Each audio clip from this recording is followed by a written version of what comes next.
মণ্ডলী, আসসালামু আলাইকুম। সুধী দর্শক মণ্ডলী, আমরা আজকে সিরাজদিখান থানার সৈয়দপুর গ্রামের মোহাম্মদপুর মহল্লাতে আসছি।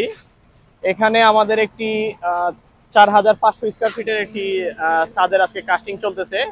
এটা গ্রাউন্ড ফ্লোরের যে স্ল্যাবটা, সেই স্ল্যাবের কাস্টিং চলতেছে।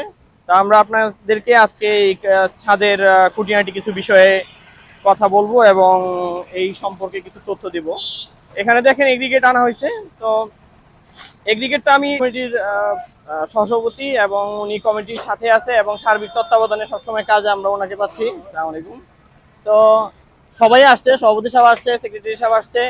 তো আমাদের মোটামুটি ছাদটা ঢালাই হতে 14 ঘন্টার মতো সময় লাগবে। আমাদের 1 ঘন্টা হয়েছে 1:2:4 রেশিওতে ঢালাই দিচ্ছি। তো এই রেশিওটা ম্যাক্সিমাম টাইমে যেটা হয় যে কাস্টিং এ যারা এই পাশ পর্যন্ত আমাদের হচ্ছে সিঁড়ির স্টেয়ারকেসের যে কর্নার পর্যন্ত 42 ফিট এবং এক্সটেনশন হচ্ছে 3 ফিট। তো টোটাল আমাদের 45 ফিট। আর এই পাশ থেকে মিনারের যে অংশটা, মিনারের অংশ পর্যন্ত এখান পর্যন্ত 74 ফিট। এরপরে এখানে আছে 14 ফিট। তো টোটাল এই পর্যন্ত আছে হচ্ছে 88 ফিট। আর এর সাথে আরো 20 ফিট যোগ হয়েছে। তো টোটাল রেশিও আমাদের হচ্ছে 118, অর্থাৎ 118 ফিট লম্বা এই ছাদের এই স্পেনটা, সবচেয়ে বিগ স্পেন। এটা আমি আপনাদের দেখাই।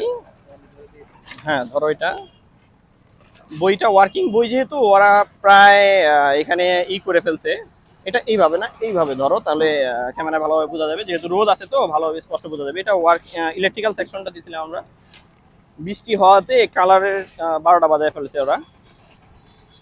পুটিং এদিকে একটু আমাদের একটু চেঞ্জ হয়েছে, যেমন এই বিমগুলো ঠিক আছে, সবগুলোই ঠিক আছে। এখানে সিঁড়িটা আমরা বাহির সাইডে দিছিলাম, কিন্তু এই সিঁড়িটা এখন চেঞ্জ হয়ে ভিতরে এসে পড়ছে।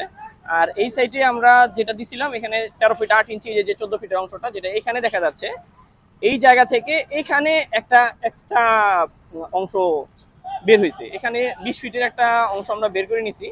এটার নিচে হচ্ছে অজুখানা এবং হচ্ছে ওয়াশরুম গুলো থাকবে এখানে। আর উপরে হচ্ছে মুয়াজ্জিন এবং ইমাম সাহেবের থাকার জন্য জায়গা করা হবে। এখানে যদি আমরা কলমের ডিটেলস গুলো এখানে দেওয়া, এটা বিম সেকশনটা।